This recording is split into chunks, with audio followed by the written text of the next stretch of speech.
30শে জুনের ওই পারে যাবে না। ইলেকশনটা 30শে জুনের মধ্যে হবে উনি আবারও জানিয়েছেন এবং এতে সবাই সন্তোষ প্রকাশ করেছে। আজকে আপনি জানেন দ্বিতীয় দিনের মতো পলিটিক্যাল পার্টি লিডারদের সাথে আমাদের চিফ অ্যাডভাইজার প্রফেসর মোহাম্মদ ইউনূসের মিটিং হয়। আজকের মিটিংয়ে ওনার সাথে 3জন উপদেষ্টা ছিলেন। ফারুক আজম সাহেব ছিলেন উপদেষ্টা liberation war affairs, AFM Khalid Hossain ছিলেন উনি রিলিজিয়াস অ্যাফেয়ার্স উপদেষ্টা, এবং ইন্ডাস্ট্রিজ উপদেষ্টা আদিলুর রহমান খান ছিলেন।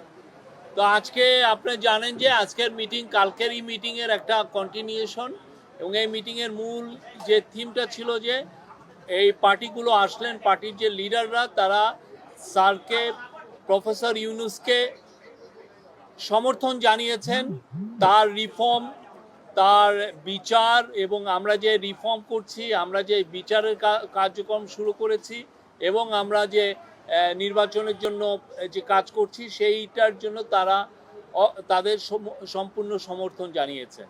আর অ্যাট দ্য সেম টাইম তারা বলেছেন যে তারা আমাদের চিফ অ্যাডভাইজার এবং আমাদের যে ইন্টারিম গভর্নমেন্টের পাশে থাকবেন।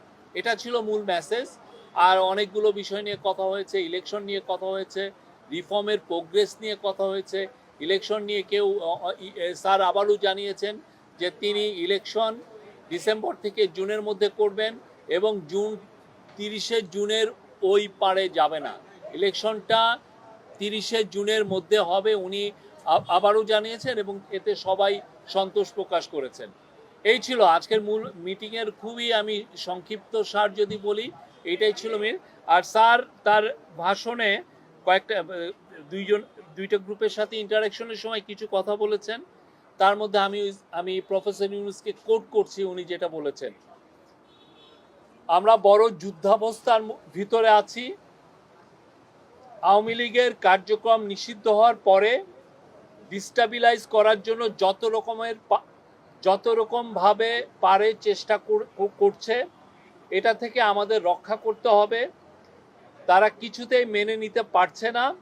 বিভাজন থেকে আমাদের উদ্ধার পেতে হবে, ঐক্যমত থাকতে হবে। আত্মমর্যাদাপূর্ণ জাতি হিসেবে আমরা যতটুকু দাঁড়াতে পেরেছি এটা যেন সামনের দিকে যায়। সবাই একসঙ্গে বসাতে উনি বলছেন যে আমি মনে সাহস পেলাম। সুষ্ঠু নির্বাচন করতে না পারলে আমি অপরাধী অনুভব করব। আর তারপরে বলেছেন যে মহাসুযোগ পেয়েছি অভ্যুত্থানের কারণে।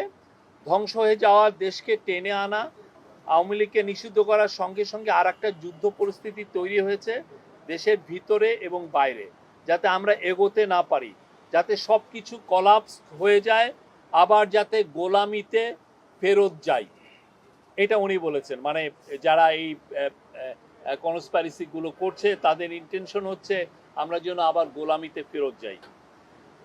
আমি যতদিন আছি দেশের কোনো অনিষ্ট হবে এমন কোনো কাজ হবে না, নিশ্চিত থাকেন।